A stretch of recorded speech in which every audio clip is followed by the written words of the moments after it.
This is the second episode in which I'm taking you through the 7-step process to be more trusted. In the previous episode, you went through step 1 and identified one relationship you want to be more trusted at.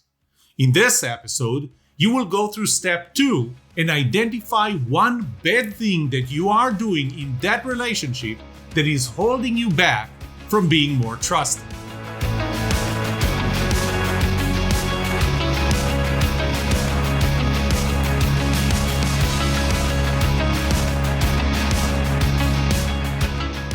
Welcome to The Trust Show. I'm your host, Yoram Solomon, a researcher of trust and the author of The Book of Trust.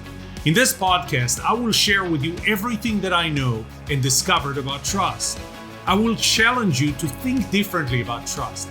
But not only will I teach you about trust, I will also give you actionable advice on how to build trust, be trusted, and know who to trust. It's almost like I'm reading the Book of Trust to you, but with no holding back and no BS.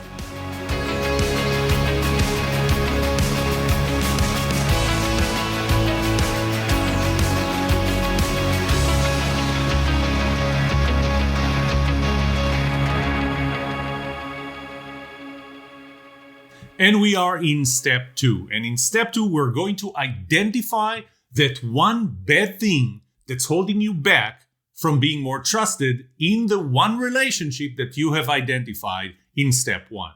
So first of all, why a bad thing and not a good one? So why not start with identifying, you should do this, and as a result, you're going to be more trusted. Most trust frameworks really focus on these are the type of things that you have to do to be more trusted. But you already know that my framework says that trust is relative, and the same thing is not going to have the same impact. And one of the best analogies I heard recently was that if you put, what happens to an egg if you put it in boiling water? It becomes hard. What happens to a potato if you put it in boiling water? It becomes soft. So the same thing will have different effects. So it is important that we identify one thing, and you have. Why bad thing and not a good one? When I talked about positivity in the second season, positivity as one of the 6 components of being more trustworthy, I mentioned and I told you about the research that was done that showed that we react to bad a lot stronger than we react to good. So when you are doing something bad in a relationship, the impact on trust, losing trust, is much bigger than the positive impact that adding one more positive thing will have on trust in that relationship. Well, so if you eliminate that one bad thing, the overall impact on increasing trust is going to be significantly higher. Some would say use the critical positivity ratio or the Losada ratio of 2.9013. Doesn't matter. Bad is stronger than good. So this is why we want to focus on eliminating one bad thing. Now, this is a line that I kind of stole from one of my most favorite TV shows, Newsroom. The best way to solve any problem is to recognize there is one, that you have one. I actually used it or a similar thing to it in my TED Talk. So we need to identify the problem first, and this is our diagnosis part. So step 1 and this one, step 2, are the diagnosis part. So how do you know? I mentioned again in the previous step 1, that the best way is to ask them. Again, we're making the assumption that the other person trusts you enough to give you that feedback. If they don't trust you, remember, if they trust you, they're 106% more likely to give you feedback. If they don't trust you, well, they're 50%, even more than 50% less likely to give you that kind of feedback.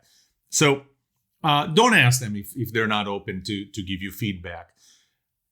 If you do ask them, find the right time and place. And I'll talk about that. My guess is in the next season, I'll talk about giving feedback like you care, taking feedback like it matters. But for now, I'll just tell you, if you want to get feedback, find the right time and the right place to ask. You may want to just ask someone else who knows them. And once again, that was for me in Texas Instruments when I moved to Texas to run a business unit. My people had a trust issue with me. okay, let's just call it what it is. I was not trustworthy enough. Okay. But they didn't say it because guess what? They didn't trust me enough to give me that feedback and suffer whatever consequences are going to come out. And it took a third person to come in and say, they don't trust you enough. And I asked him what it was, and he said, because you communicate with them over email and you never leave your office, even though their offices are pretty close. So we're making a step forward towards how did I fix my own issue? How do I fix my own issue? Be very sensitive to their reactions when they tell you. So when you're asking someone, be very sensitive to when they say, be very sensitive, kind of try yourself to detect what is it that makes them trust you less. You might be doing something and all of a sudden you're going to see the reaction from someone and you're going to go, well, that was probably a bad thing that I'm doing. So if you decide now that you don't know, you don't have anybody to ask, they don't trust you enough to tell you, then you're going to have to be more sensitive to what they feel about you. So when you're in a meeting, when you interact with them and so on, just look at them and try and come out of that meeting asking yourself, what did I do wrong in that meeting? So in their eyes, so when did they have a negative reaction, some kind of a negative reaction to something that I did during that meeting or any other interaction with them? So again, you're going to use empathy. And empathy means, it's not sympathy, it's not compassion. It means your ability to see things from their perspective as if you were them. Because remember, you're not trying to judge yourself based on your own standards. You're trying to do that based on their standards. It's easier if your standards are higher, and you may think that your standards are higher, because that means that if you live up to your standards, you're definitely living up to theirs because theirs are lower. It's harder if their standards are higher than yours, because you may think, well, that's not a big deal that I do that. Well, they do. They think it's a big deal. So judge yourself. You're looking. Now, the other thing that makes it harder is that you're looking at yourself. So you're looking at yourself. It's hard for you to get into another person's shoes or see things from their perspective, looking at you and telling you yourself that you're doing something wrong. So it's harder, but you can do that. Another way in my course, Trusted at Work, there's an assignment. So this would be assignment, this is assignments 2 through 6. And then 7 is the one where you actually state what is that one thing that you're doing wrong. There is a 7A, an assignment 7A, and that is to do an anonymous or an open feedback form to ask multiple people. So again, it's not that we're trying to be trusted in multiple relationships at once. We're going to focus on one relationship, but you may ask multiple people as to what are the type of things that you're doing that's holding you back from being more trusted. So whether it's anonymous, whether it's in the open, just ask them. Take what you get with a grain of salt. Is it really trust that they're giving you back what they're saying? Is it that, they're just starting to come up with a laundry list of all the things that you're doing wrong, some of which are not related to trust?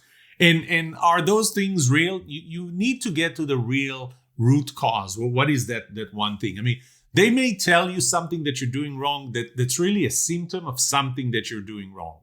It's not really the thing you're doing wrong. It's just a symptom or a derivative.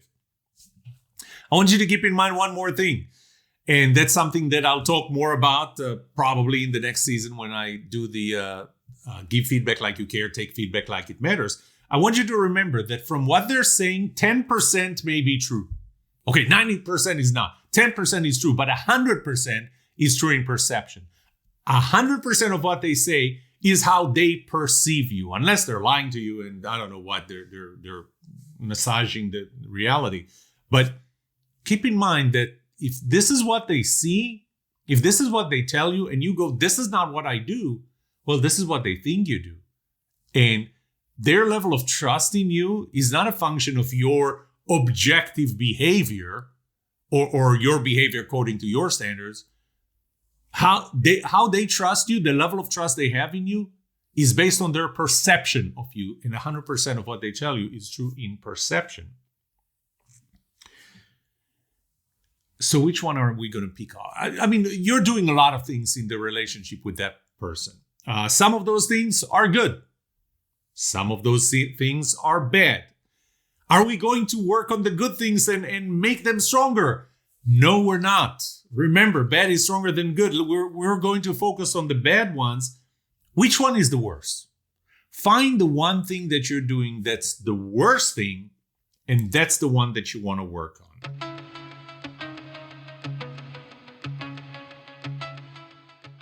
When you ask them, what is it that you're doing that's holding you back from being trusted? What is the negative, the bad thing that you're doing that's holding you back from being more trusted by them? Think about the 6 components of trustworthiness. Remember, the who you are, competence, personality compatibility, and symmetry or fairness, and the what you do. The 3 dynamic components, what you do during an interaction, and that's your positivity, made of the level of BS and empathy or self-centrism that you exhibit in the interaction, accelerated by the time and intimacy. So ask them questions along those lines, kind of a prodding questions, kind of a guiding question. So let's take competence. And I'm going to give you a few more examples in a few minutes. Let's talk about competence, for example. So do you think I'm good at my job? In the context of the specific thing that you want to be more trusted to do. Personality compatibility. Is there anything that I do that annoys you on a regular basis? Positivity. What is it that I'm doing when we interact? So, the who you are, those are kind of questions like more generic about you. What do you think about me? And the dynamic components, the what you do parts, are questions like, do I do something when we meet, when we interact? My communication style. I like to communicate via text messages. Is that your way of communicating? Again, personality compatibility and different methods of communications. They're relative. They're personal. They're different. We're different, and nobody is good or bad. So, for example, I get annoyed when the person I talk to is on their phone, texting on their phone, because I don't really believe that they can really multitask. Other people don't care.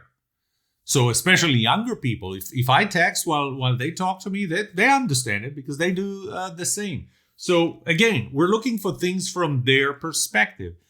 Am I spending enough time with you? Would you rather me spend more time with you?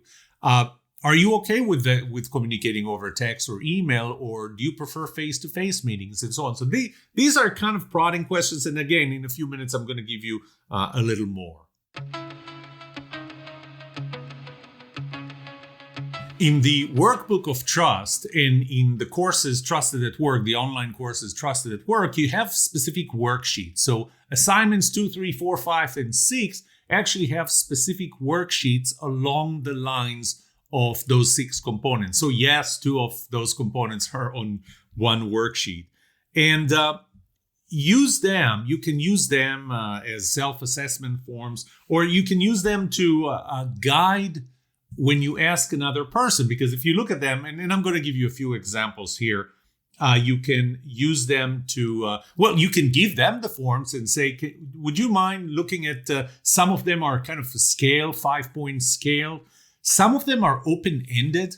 It's like, for you to consider me to be more competent at my work, what is the number 1, 2, and 3 things that you would like me to do? And then once you rank them 1, 2, and 3, how good am I at each one of them? There's some that are more generic. I'll take you through. So you can give them the form and ask them to fill that. Just keep in mind, I don't know how long that's going to take. When you give it to them, what do they feel about the fact that you're giving them homework? You can use that simply as, your own checklist. You take the form and you start asking questions based on those questions in those forms, and this is one very good use for the forms. Or alternatively, again, if you can ask a third person, a third party that knows them well enough, do you think that they think that or just assess yourself. Again, you have to see yourself through their eyes, not based on your standards and what you think is the good behavior, a trustworthy behavior. There are different questions for different roles. So this is where I'm going to say that the workbook of trust and Trusted at Work focus on the work environment. Really, you can use them whether you're a leader, a colleague, a peer, an employee, a subordinate, or anything, but they're focused on roles that are workplace roles. And you have to possibly ask different questions if you are judging yourself as a customer, as a salesperson to a customer. And I know that you're thinking, wait, I need to be a trustworthy customer. Trust me, I'll get back to that. There's going to be an episode, probably not in this season, about being a trustworthy customer and why that's important as well. But I digress. A husband, me as a husband or a spouse, there are different questions, but the 6 components still apply. And I think that I have a few. I think that I have a few examples here. Maybe I don't, but I'll come up with a few. Government representative. You need to be more trusted by your constituents. Actually, first you need to be more trusted by voters so that you will have constituents. As a consultant, different questions. So you have to think about the context of what you're asking. So here are a few sample questions. So on competence. And I took those from the forms that I mentioned in the Workbook of Trust or from the Trusted at Work course. So competence. Competence, again, to remind you, is more of a technical, professional, objective type component. So one question to have is, what skills do I need to have? What skills, for you to trust me to do my job on our team, what skills do I need to have? Do I have them, or how good am I at them?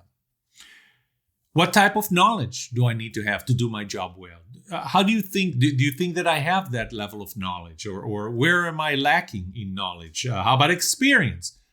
Do you think that I have enough experience? How would you rank me on having enough experience from 1 to 5, from 0 to 100? What is the experience that you think that I'm missing? I mean, those are little things that by themselves, somebody's going to say, you know what? I would trust you more if you had that specific experience. Man, just think about that. What do I need to do to get that experience? That might be the thing that's going to cause them to trust you more. Wouldn't it be easy if you just found? And it is that easy. Now, there are more generic questions, but again, they may matter differently at different levels or not matter at all to certain people. So you want to make sure that this matters to them, not just that how they rank you, but how much does it matter to you that I meet schedules or that I miss schedules all the time? On some roles, they're going to say, I don't care. So, you may know that you miss schedules all the time, but they're going to say, I don't care. Find things they care about that would help you, that will prevent you from being less trustworthy than you want to be.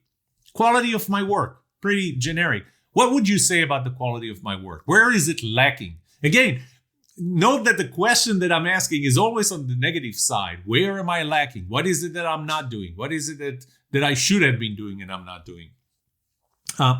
Do I finish what I started? I got to admit to me, starting things comes so much easier than finishing things. I have to force myself to finish things. It doesn't come naturally. But maybe some people just don't finish things. And I'm sure that if I look hard, I'm going to find things that I didn't finish. Am I consistent? Or am I inconsistent? So those are examples of questions. The forums have more, but come up with your own questions.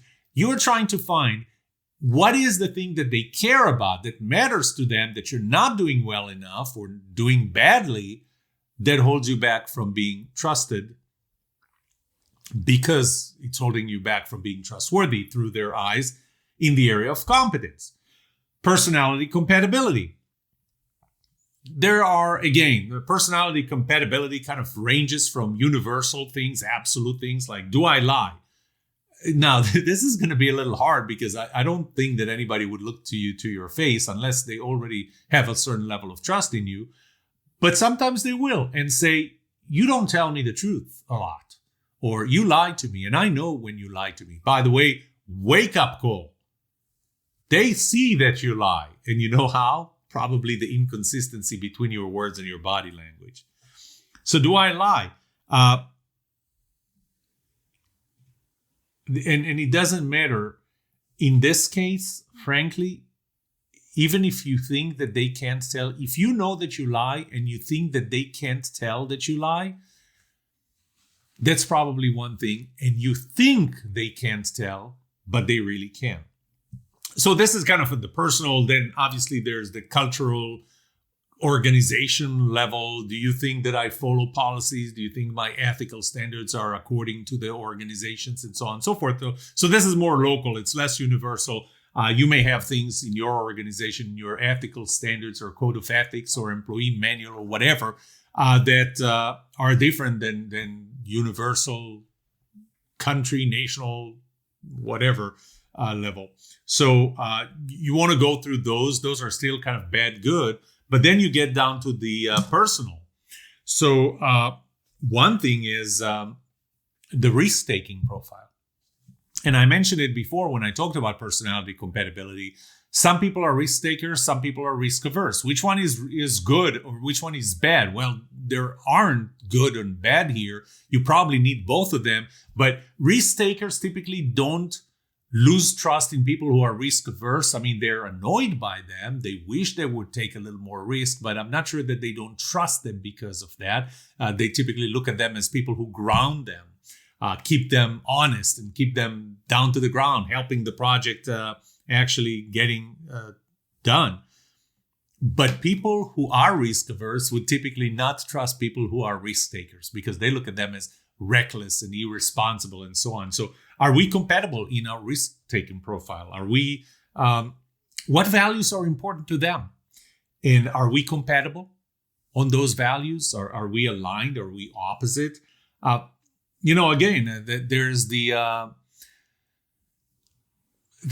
are different values that I can think of. I mean, political values, I don't even want to start there. Some people say, I don't care that I'm a Republican, you're a Democrat, or I'm a Democrat, you're a Republican. I don't care. That doesn't play a big role. For some people, it does. Some people would say, you're a Democrat, I can't work with you. I can't trust you. You have a complete different set of standards or values than I do, and I can't trust you. So once again, there are two questions. Are we compatible? And I'll remind you that being compatible does not mean being identical. Being compatible can be being complementary. So you're one thing, I'm the other. You're the extrovert, I'm the introvert. We work very well together. If we use Pat Lencioni's working genius, I'm an inventor, you're an executioner. He has different words for them. But I'm a person that likes to invent things and never finish them. You're a person that just likes to do things. We work very well together, although we are completely not identical. So you need to know how important it is to them and how compatible you are with them along this line. Symmetry and fairness. Symmetry. Are we on the same side of things? That's an important thing. Do they feel that you're not on their side, that you and them are not on the same side? Do you have a common mission and vision that you both subscribe to? So you may have organizationally, you may have the same mission or vision statements, but they really believe in it and they're very passionate about it, and you are not. And that bothers them, that bugs them. So you may have the same one, but it's just that you don't believe in it and you don't subscribe to it. You're not passionate about that. Do you share a common enemy? So when they say, you know what, there's nothing that we are both scared of, that we both fear, that we're both angry about. So we don't have a common enemy. Or do you? Is our dependency on one another symmetrical? That's important too. Knowing that they're more dependent on you than you are dependent on them, and maybe that bothers them because they know that because you're not dependent on them, they can't trust you as much because you don't care what they think about you. So how symmetrical is our mutual dependency, interdependency? Contribution. If you're contributing more than they do to whatever project or whatever you're working on, that's not going to be an issue for them. Might be an issue for you, but that's not going to be an issue for them.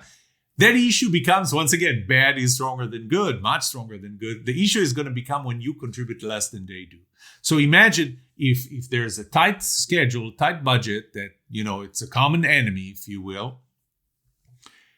They come to work every morning at 6 a.m. They don't leave before 10 p.m. They come in on weekends. You show up at 9 a.m., go home at 5 p.m. You don't want to hear from anybody. You don't want to talk about it. You don't want to do anything. You definitely don't want to do anything over the weekend.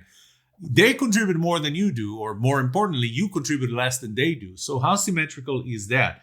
Are you getting more than they do? See, if they're getting more than you do, it's not a problem for them. Might be a problem for you, but not a problem for them.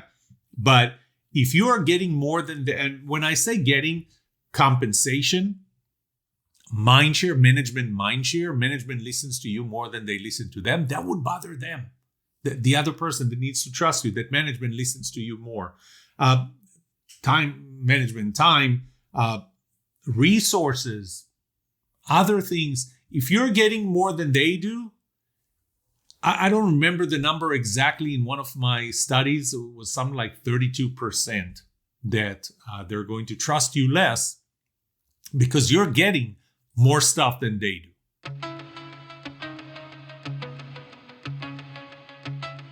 Let's talk about interactions. Let's talk about what you do when you interact with the other person. So things to think about or questions to ask them or to ask yourself, trying to look at yourself from their perspective.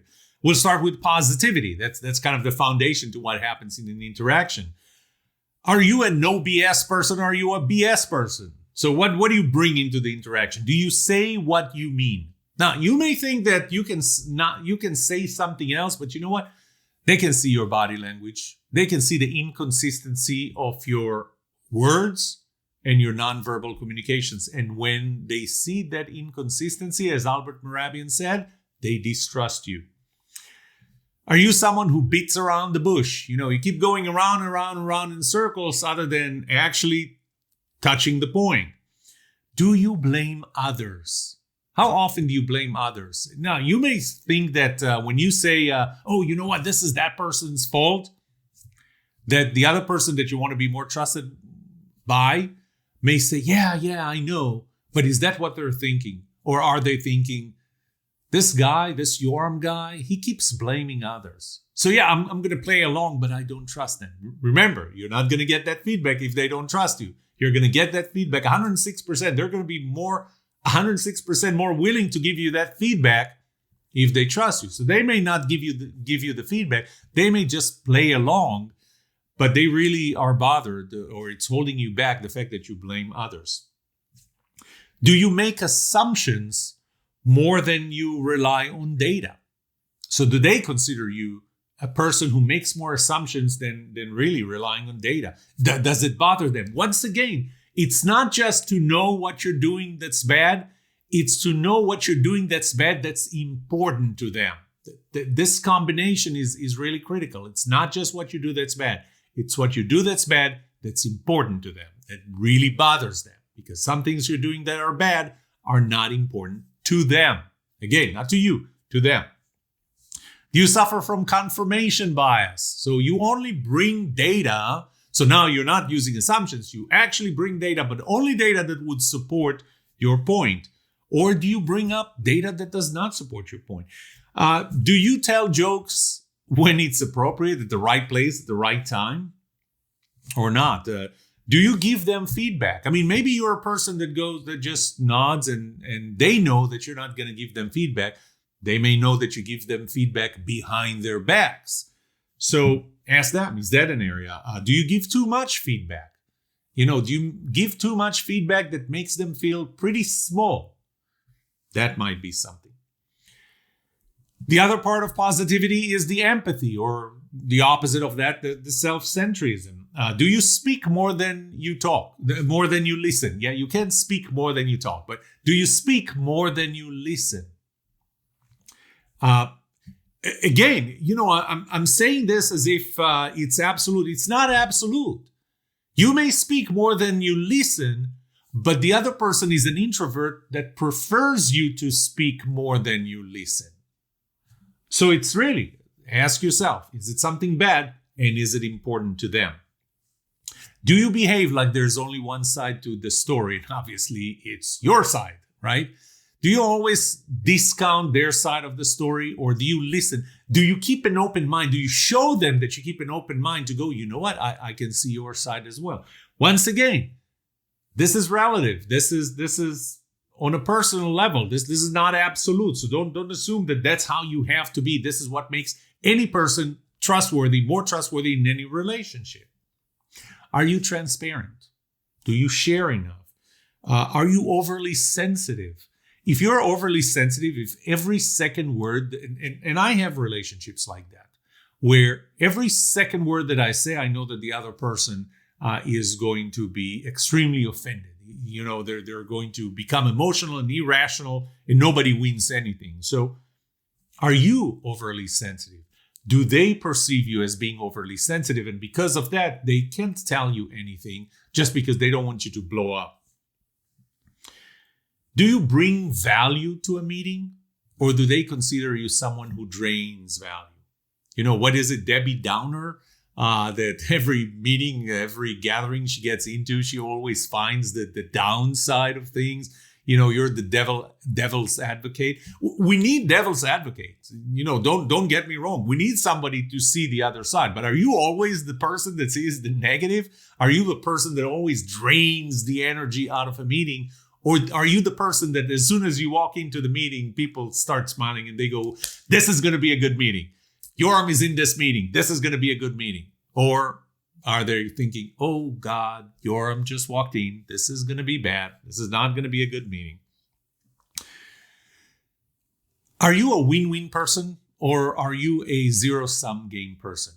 And I'm not asking you to answer this question. I'm asking you to ask them or find out what they think about you. Do they think that for you to win, they have to lose, or they think of you as someone who is trying not only to win yourself, but to help them win, kind of grow the pie? So think about those things in the context of your interaction, to what you do during an interaction. But again, from their perspective, with what's important to them. We want to find out what's the worst thing that you do that is important to them.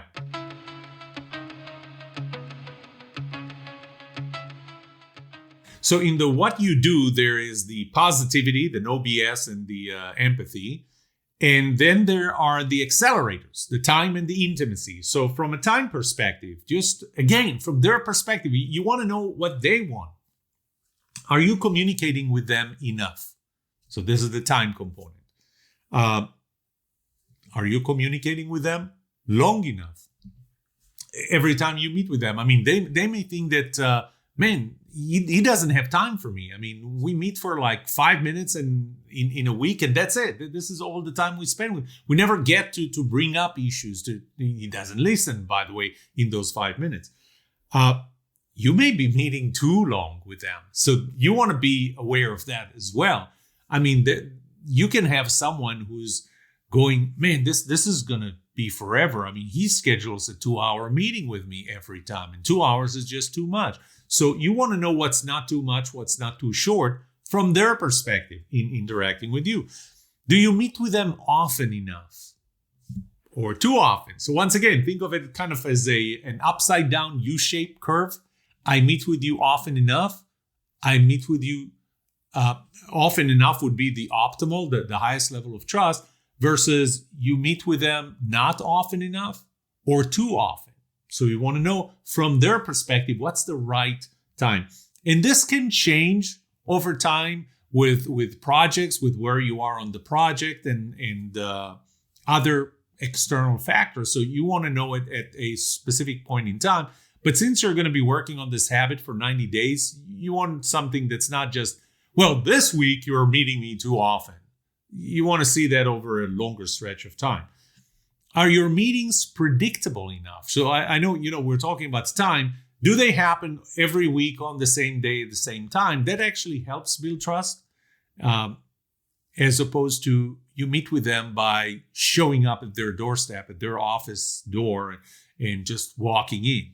So those are the type of things you want to look for in the time component of what you do. Intimacy. Do you communicate more over email or text versus in person? Now, I don't want to say that this is universal, but I already mentioned that the higher the intimacy, the faster you're going to build trust, because they're going to be in a position to see that your body language and what you say are consistent. And you want to make sure that it is consistent. So when we talk about intimacy, remember that if what you say is not what you mean, it's going to show in the inconsistency of your nonverbal cues and the words that you actually use. So it's kind of a two-edged sword that if you go there with, you have meetings in person as opposed to over email, but they can see the inconsistency between your body language and your words, they're going to trust you less, even if the things that you're saying are positive. So that's another thing to care about in intimacy. Now, I gave you an example, a sample set of questions. First of all, I already told you that varies with different roles, different relationships. The relationship you have with your boss, the relationship you have with your employees are not the same. The relationship you have with your wife or husband are not the same. The relationship with your government representatives or with your constituents and so on. Those are different relationships. You're going to have to ask different questions along the same lines of those 6 components. Just apply them to the right relationship when you ask those questions. But don't limit yourself to the questions I gave you here, or the questions in the workbook of trust worksheets, or the questions in Trust at Work worksheets. Actually, those are the same worksheets. Don't limit yourself to those. Come up with, you're trying to find out what's the bad thing what's the worst thing that you're doing in that relationship along those 6 components that matters to them. Again, not the worst thing from your perspective, the worst thing from their perspective that matters to them.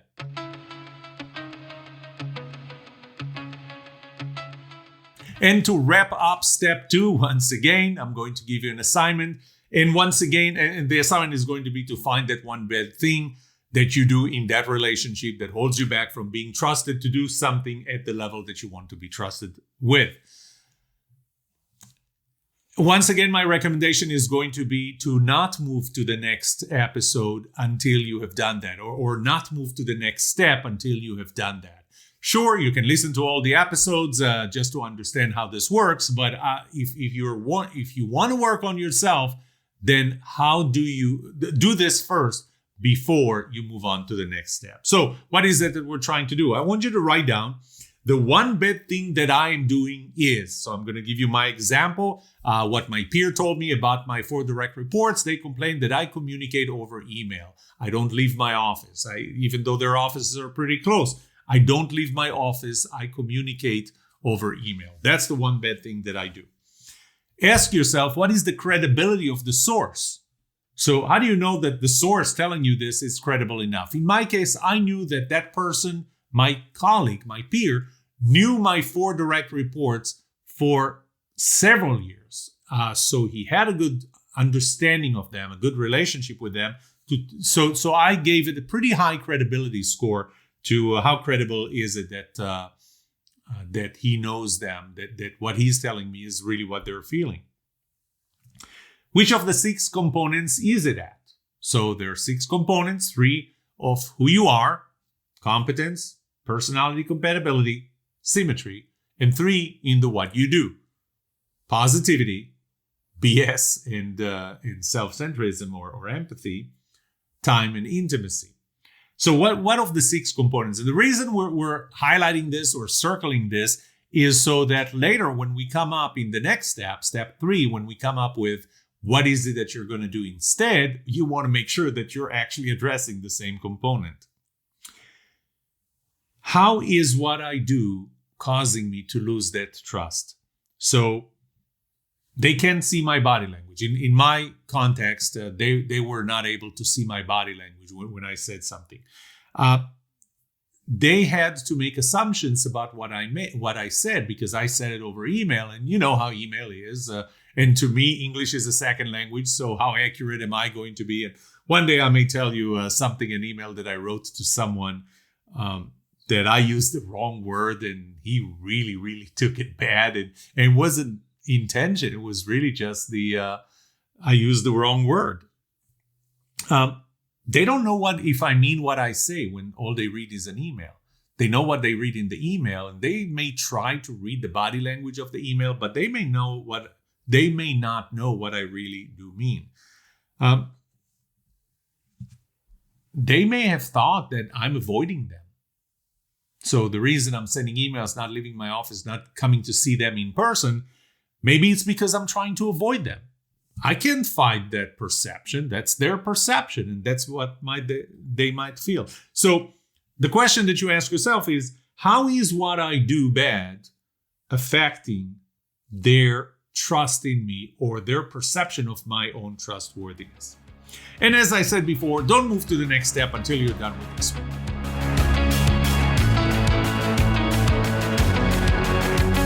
What would you like to know about trust and trustworthiness? Let me know and I'll answer it in a future episode. I would love to hear from you. Email me at yoram@thetrustshow.com. If you like this episode, subscribe to the show so you will automatically get notified when I release a new episode. Rate it, write a review for this podcast, because those ratings help not only you, but also others looking for podcasts just like this.